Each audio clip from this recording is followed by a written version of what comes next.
Incensurato, operaio nel settore della sicurezza stradale, Giovanni Maria Cuccato, 44 anni, in un istante si è trasformato in un omicida. Alle 5 del mattino l'interrogatorio alla presenza del difensore che gli è stato assegnato d'ufficio, l'avvocato Cristiana Polesel. Ha ammesso le proprie responsabilità, era molto provato per quanto è successo, durante l'interrogatorio ha anche avuto un crollo emotivo e dice che si è reso conto solo dopo appunto di quanto ha fatto ed era pentito.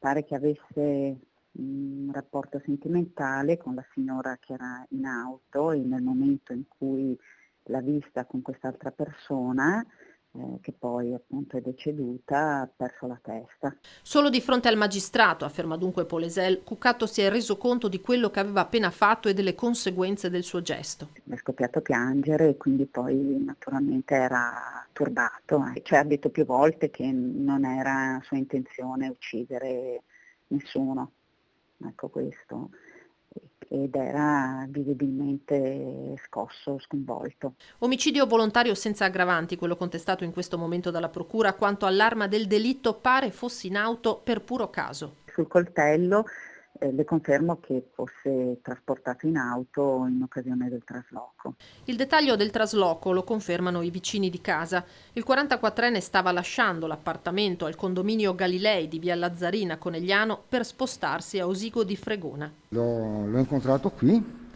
e diceva che appunto stava traslocando, ho visto che caricava gli scatoloni in macchina, in auto, e mi ha detto che si spostava fuori da Conegliano. Quindi proprio in questi giorni stava traslocando? Sì, sì, in questi giorni stava andando via. Sembrava una Sì, persona cortese comunque. sì, sì, era gentile,